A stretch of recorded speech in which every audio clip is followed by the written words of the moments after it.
Donc il y aura 4 sociétés que je vais d'ores et déjà citer.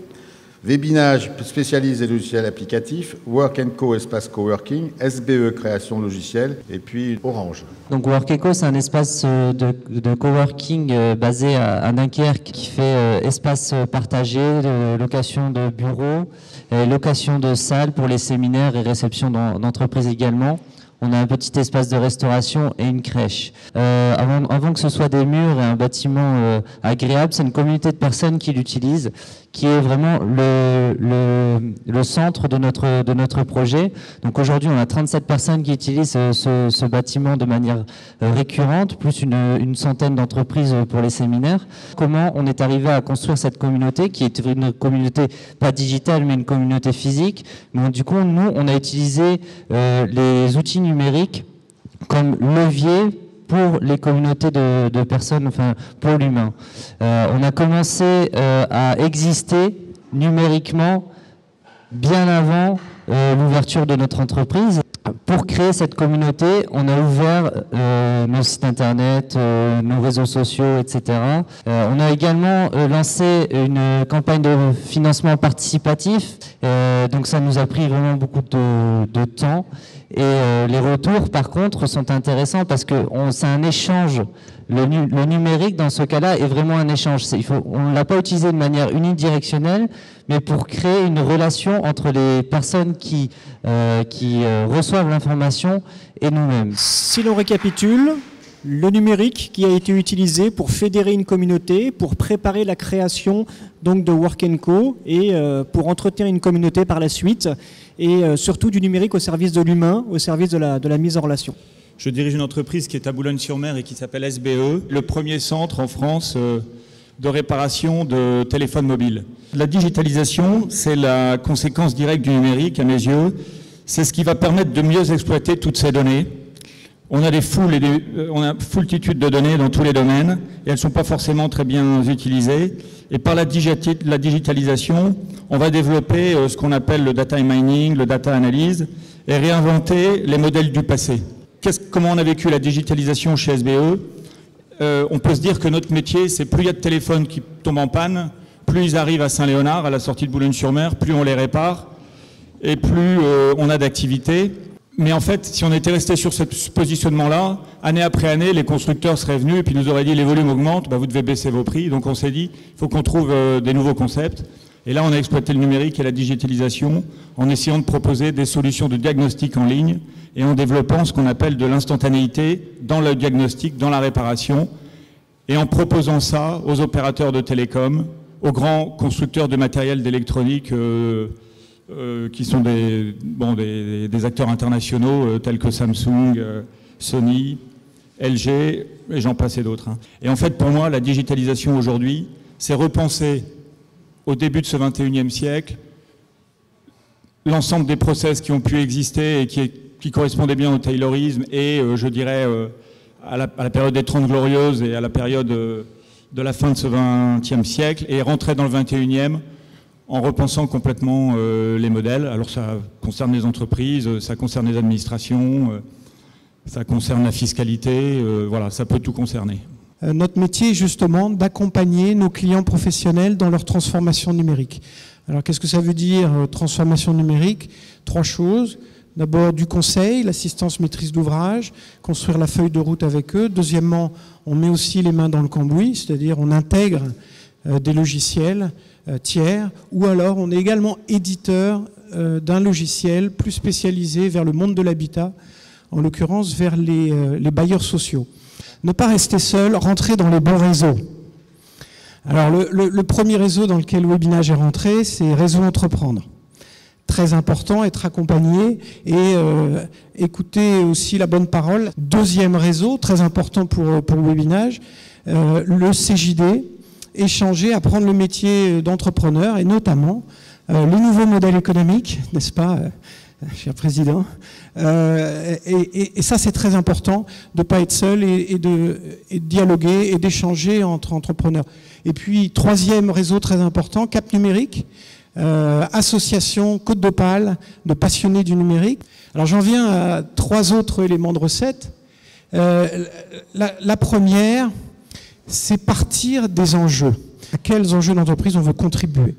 Et dans le travail que nous faisons avec nos clients, on commence toujours par dialoguer et clarifier les enjeux.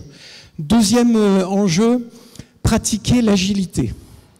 Alors l'agilité, c'est une méthode que le monde du logiciel pratique maintenant depuis de longues années, mais qui déborde dans toutes les entreprises. C'est faire par petits pas, et les logiciels modernes le permettent.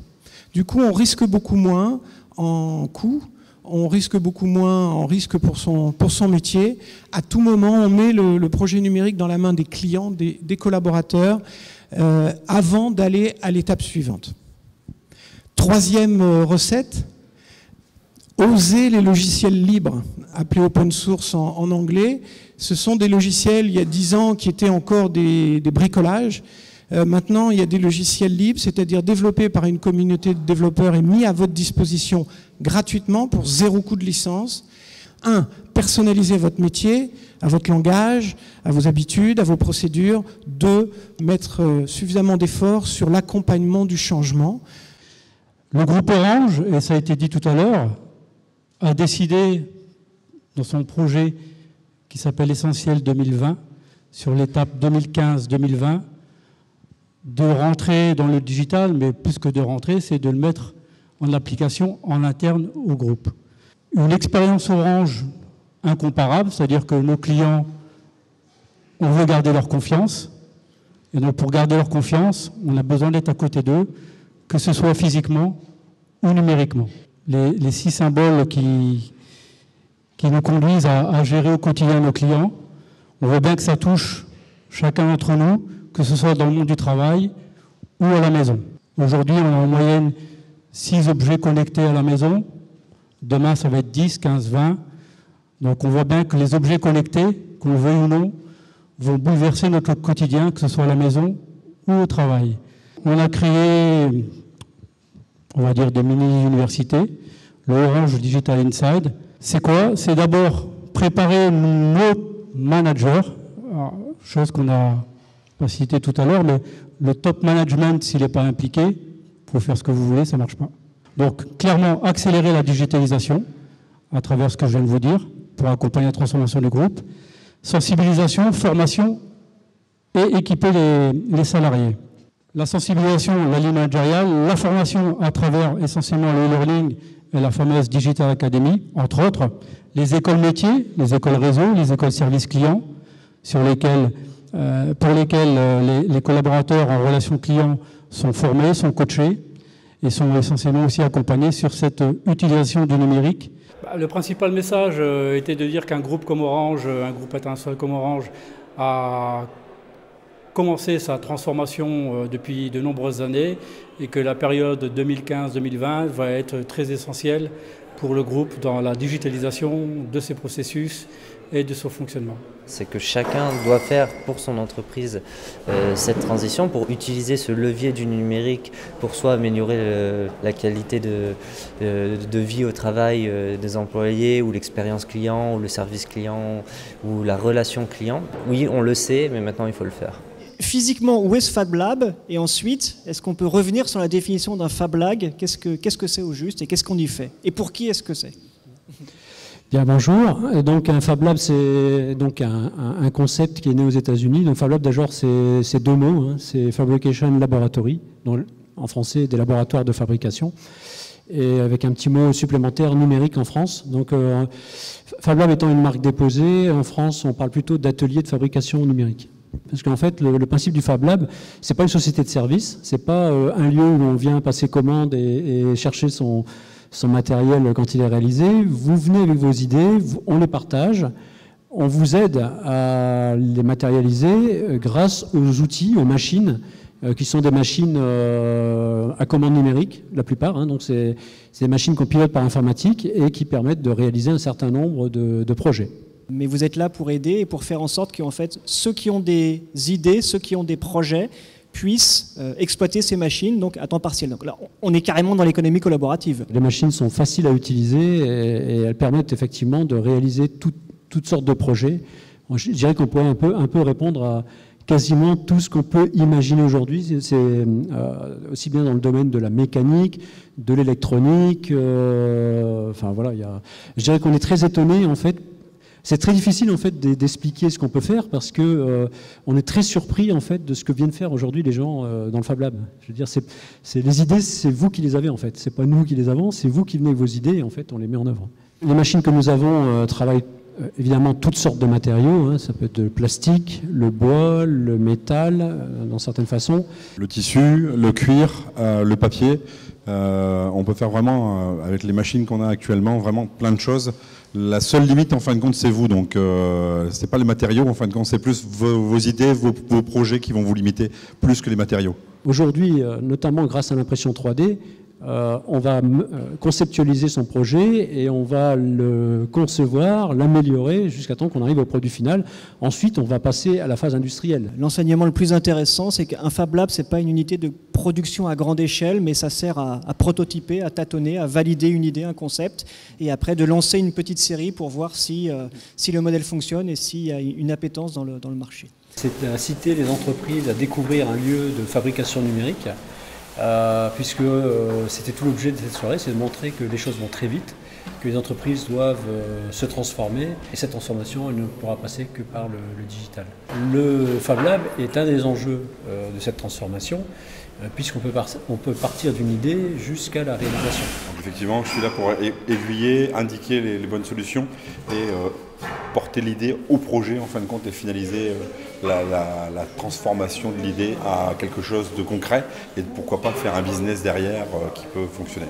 Je vais commencer et vous compléterez hein, parce qu'il y en a des centaines. Je prends l'exemple des gens qui fréquentent l'espace chez nous. On a des gens qui sont plus dans la stratégie numérique, qui vont aider les entreprises à développer leur stratégie et comment utiliser les outils tels que les réseaux sociaux ou alors le web, le référencement, le développement. On a aussi des développeurs web qui font à la fois l'architecture des sites internet, qui vont traiter de la sécurité des systèmes ou alors de faire le design de sites. Absolument. On a vu dans les présentations précédentes que tous les métiers, toutes les entreprises sont touchées. Effectivement, la difficulté, c'est que faire la transformation numérique dans des entreprises qui ne sont pas des geeks, ça demande une méthodologie particulière, mais effectivement, aucune entreprise n'est à l'abri, y compris les TPE, PME. Et l'échange d'expérience entre TPE, PME, je dirais, c'est peut-être la première chose à faire pour trouver comment le voisin, le confrère ou le concurrent a fait. Mais souvent, on apprend aussi bien de quelqu'un qui est dans un autre secteur et qui est passé par une transformation de son métier pour y arriver. Je pense qu'il y a encore des choses à poursuivre. Et c'est pour ça aussi que les services de la Chambre de commerce, je reviens un petit peu à ça, qu'on est là en fait, hein, et pour accompagner les entreprises dans cette digitalisation.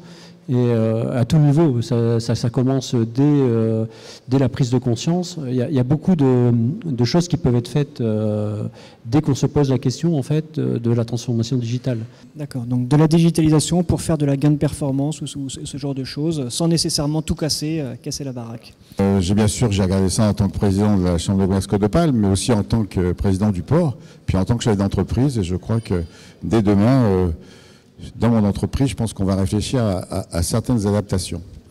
Je peux aussi dire que la conclusion, c'est qu'il n'y a jamais rien de définitif. Tout cela va tellement vite. Je voudrais te dire 2 mots du Fab Lab. Je vous engage vraiment à y aller. J'aimerais que de plus en plus de sociétés soient abonnées, soient membres, sachant que pour leur personnel, il y a des prix très intéressants et spéciaux qui sont faits.